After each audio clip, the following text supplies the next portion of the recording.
اهلا بيكم يا جماعه في فيديو جديد هنتكلم فيه عن اتنين من افضل الموبايلات اللي ممكن نشوفها السنه دي، الهواوي بي 10 والهواوي بي 10 بلس.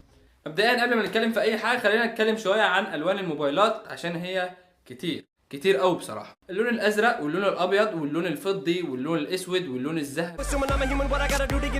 والزهري واللون الزهري الذهبي واللون المتخضر زي المتحضر كده واللون الذهبي اللماع واللون المتخضر واللي كان بشراكة مع شركة كده معينة عشان يعملوا لون اخضر لماع. ما تفهمش والله، مش يعني هو لون متخضر يعني حلو، يعني لون حلو هيبقى كويس هيشتغل يعني. المهم نيجي بقى للموبايلات يا جماعة. البي 10 والبي 10 بلس بصراحة من رأيي هما من افضل الموبايلات اللي ممكن تنزل السنة دي. بالنسبة للمواصفات اللي شفناها فيهم حاجات كتير جدا جدا لسه لأول مرة نشوفها على اي موبايل في العالم، ولأول مرة نشوفها على اي موبايل من شركة هواوي.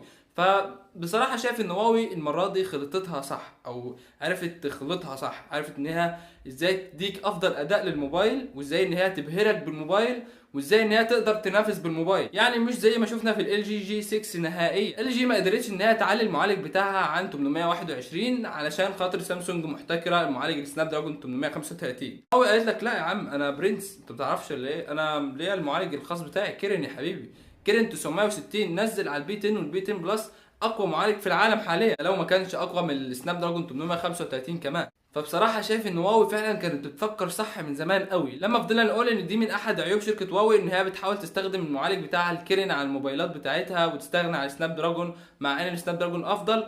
هنا شركه هواوي تبان ان هي كانت بتفكر للمستقبل، مش عاوزه اي شركه تتحكم فيها. شركه سامسونج تحتكر، شركه ال جي، نوكيا، كل ده مش فارق. انا عندي معالج بقوي فيه واعلي فيه براحتي وانزله على اي موبايل في اي وقت انا عاوزه. فهي دي بقى الحاجه اللي فعلا ممكن تفرق البي 10 والبي 10 بلس عن اي موبايل هينزل السنه دي، سواء الاس 8 او النوكيا او ال جي جي 6. طبعا النوكيا مش هنشوف عليها معالج سناب دراجون 835 خلاص بما انه محتكر عند سامسونج. ونفس الكلام بالنسبه لل جي، نفس الكلام بالنسبه لسوني. اتش تي سي ممكن تنزل بعد الاس 8 وممكن يبقى فيه معالج اقوى، مش انا عارف، بس احنا بنتكلم على اللي احنا فيه حاليا. فعارف ان انا برغي كتير، بس انا فعلا كنت حابب اقول لكم حاجه زي كده لان مبهور من تفكير شركه هواوي في الوقت الحالي. فالمهم خلينا بقى نتكلم عن الموبايلات نفسها. شركه هواوي اعلنت عن نسختين من البي 10، البي 10 العادي والبي 10 بلس زي ما بنشوف كل سنه. البي 10 العادي بيجي بشاشه بمقاس 5.1 انش بدقه فول اتش دي، محميه بطبقه حمايه جوريلا جلاس 5، والاول مره نشوفها على اي موبايل من شركه هواوي. اما البي 10 بلس فبيجي بشاشه بمقاس 5.5 انش بدقه كواد اتش دي، ودي حاجه ممتازه جدا جدا. نزلوا لنا المره اللي فاتت الميت 8، لكن كان في ميت 8 برو وميت 8 زين بورش، دول الاثنين كان عليهم كواد اتش دي، لكن الميت 8 اللي كان نازل بشكل عالمي ما كانش نازل بكواد اتش دي. فدي بصراحه خطوه كويسه جدا ان هي تنزل كواد اتش دي على موبايل بشكل عالمي. فبصراحه شايف ان الشاشه ممتازه جدا جدا بالنسبه للموبايلين، والتصميم الى حد ما مش مختلف قوي عن البي 9 اللي شفناه السنه اللي فاتت والبي 9 بلس. زودوا بس تقريبا اطار معدني كده بشكل بيديك جماليه اكتر للموبايل، وزودوا حاجات كده حوالين الكاميرا، وحاولوا برضو ان هم يقللوا الحواف الى حد ما عن البي 9 اللي شفناه السنه اللي فاتت. الموبايل طبعا بيجي بتصميم كامل من المعدن زي ما شفنا السنه اللي فاتت، وحته التصميم ما هنقدرش نتكلم عليها نهائيا من شركه هواوي، من افضل التصاميم وجوده التصنيع اللي بنشوفها على اي موبايل في العالم حاليا. طيب نيجي بقى لمواصفات الموبايل الداخليه، واللي شايف بصراحه ان برضو هواوي قدرت تفهمها صح عكس ال جي. ال جي مفيش معالج ليها فحطت المعالج اللي موجود. طيب ما انت عندك الرام، ممكن تزود الرام فيديك اداء افضل، لا خلت لك الرام 4 جيجا. شركه هواوي بقى قالت لك لا انا انزل لك نسختين، نسخه 4 جيجا رام مع 64 جيجا، ونسخه 6 جيجا رام مع 128 جيجا مع معالج كريم 960. مفيش احسن من كده، مفيش موبايل في العالم هيديك اداء احسن من النسخه 6 جيجا رام مع معالج سناب دراجون 960. ممكن يكون افضل موبايل في العالم من ناحيه الاداء، مفيش اي واجهه هتاثر معاه. شركه هواوي تحط لك واجهه، تحط 7 واجهات فوق بعض، الاداء هيبقى خرافي خرافي. اما بالنسبه للكاميرات فالموبايلين بيجوا مع كاميرا خلفيه مزدوجه بالتعاون مع شركه لايكا برضو، لكن في تطورات كبيره من ناحيه شركه لايكا او الاوبشنز اللي بتديها لك شركه لايكا. الكاميرتين بيجوا واحده بدقه 12 ميجا بكسل وواحده بدقه 20 ميجا بكسل زي ما شفنا في الميت 9. البي 10 العادي بيجي مع فتحة عدسة اف 2.2 الى حد ما كويسة زي اللي شفناها في الميت 9، لكن البي 10 بلس بيجي مع فتحة عدسة اف 1.8. يعني تخيلوا معايا كاميرا خلفيه مزدوجه، واحده بدقه 12 ميجا بكسل، واحده بدقه 20، مع التعاون مع شركه لايكا، مع الاوبشنز اللي بتديها لك شركه لايكا، مع اللي هو المانوال مود اللي بتديها لك شركه هواوي اللي بتقدر تتحكم في النويز والفوكس والحاجات دي، مع فتحه عدسه اف 1.8، والاول مره نشوفها على اي موبايل من شركه هواوي.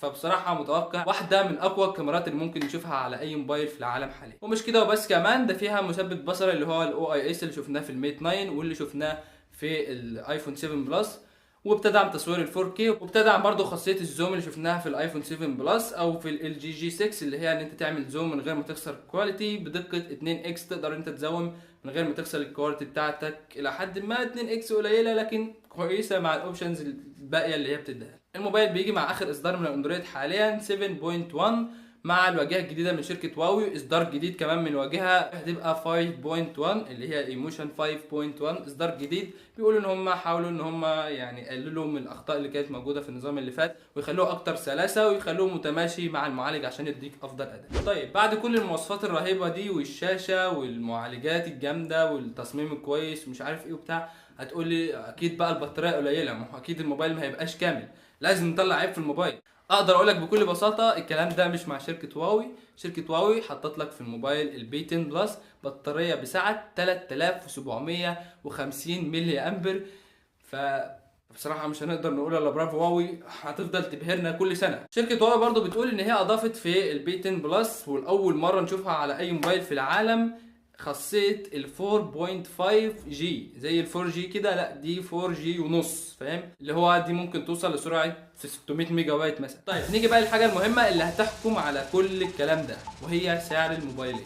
طيب سعر الهواوي بي 10 العادي حوالي 650 يورو للنسخه ال 4 جيجا رام مع 64 جيجا. اما بالنسبه للبي 10 بلس فبيجي بسعر حوالي 700 يورو للنسخه ال 4 جيجا رام مع 64 جيجا، وحوالي 800 يورو للنسخه ال 6 جيجا رام مع 128 جيجا. شايف بصراحه ان الاسعار مبالغ فيها شويه، لكن من حقها، هي مش ما سابتش حاجه لما حطيتها في الموبايل. الحاجه اللي فعلا كنا مفتقدينها شويه في الموبايلات دي ان هي تقلل البيزلز اكتر من كده، او تخليه يجي بشاشات مثلا زي ال جي جي 6 او الشاومي مي ميكس او الحاجات دي. كنا متوقعين ان هواوي تعمل حاجه زي كده، لكن مقبولين وشايف ان هم من اكتر الموبايلات الكامله حاليا اللي صعب تطلع فيهم اي عيوب اصلا. طيب اخر حاجه خلاص هنتكلم عليها النهارده، وهي موعد نزول الموبايلين في السوق. هيكون تقريبا في شهر مارس الجاي اللي هو شهر 3. برضو ال جي جي 6 متوقع ان هو ينزل في شهر 3. فبس دي كانت كل حاجه بالنسبه لاثنين من